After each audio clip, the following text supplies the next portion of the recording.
Darren has been really busy. Darren, my husband, has been really busy lately. So I decided to take this little guy fishing. He has been dying to get out, and I was so glad I did. It's just so beautiful and calm out here, and I got to be out there with the sunset.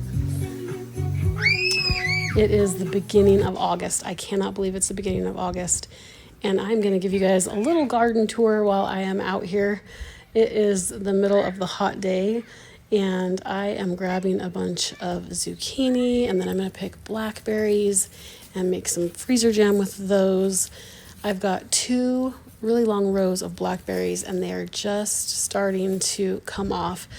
And so I am going to pick as many of these as I can in the heat before it gets too hot and the sweat starts dripping into my eyes, and then take these in the house with you and make some blackberry freezer jam. Just a quick tour of the garden. I'm so grateful for the help I have to keep this thing weeded and manageable. Having a large garden is a ton of work, and I definitely cannot do it by myself. I need all the help that I can get. But I am so grateful for the blessing of having land and being able to grow the food that we eat, not all the food that we eat, but some of the food that we eat, and enjoy it like my daughter's doing right here.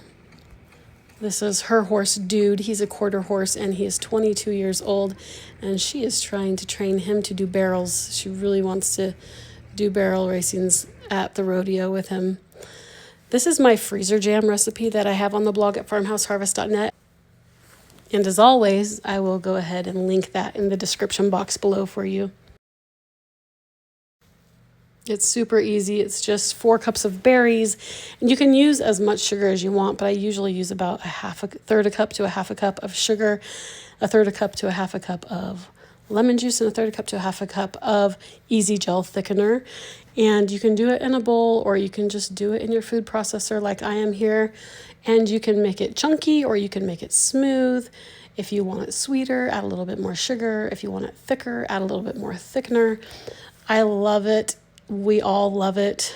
It is one of our staples around here for topping pancakes, waffles, ice cream, cottage cheese, Greek yogurt, and anything else you can imagine. It is delicious and so nice to have throughout the rest of the year. I grew up in the Mojave Desert, so we could not have a garden. It was too hot and dry. We didn't even have trees. We didn't have grass. We had no water. Water for the house was super expensive, so I couldn't grow anything. And I never had any jam except for what you buy at the grocery store. And so when my sister-in-law introduced me to freezer jam and this recipe on how to make it, I was so excited because it is just like a mouthful of fresh fruit. And just tastes so much better than traditional jams that you buy at the store. I like it so much that on this day I had it for breakfast on top of some Greek yogurt with some granola. That's how good it is. I could eat it by the spoonful. If you haven't tried this recipe, I'm linking it below in the description. You can use any type of fruit that you like. I use lemon juice. It protects the color. And then just a thickener is the Easy Gel thickener. You can order it on Amazon, and a sweetener. And you can use any sweetener you like, whether that's honey, whether it's no sugar at all, or a sugar substitute. They all work. I've also been working on using my whole grain rye flour for making sourdough bread. So this one has been in the refrigerator, and I am just gonna put it in the oven and bake it up. Of course, this recipe and all the recipes I share on here are on the blog at farmhouseharvest.net. You can go there, you can just put into the search bar whatever you're looking for, and it should pop up. But of course, I always link everything in the description box below for you too. Over the last year, I have had some health issues, and one of them is being extremely anemic.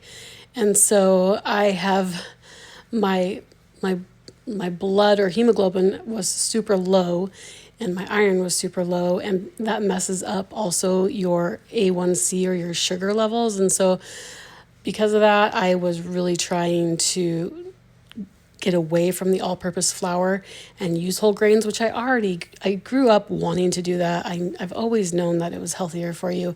I just got away from it for a while, and honestly, I am doing a lot better with it now. I use einkorn flour in just about everything, and then this whole grain rye flour. I also really want to experiment with the really dark pumpernickel flour.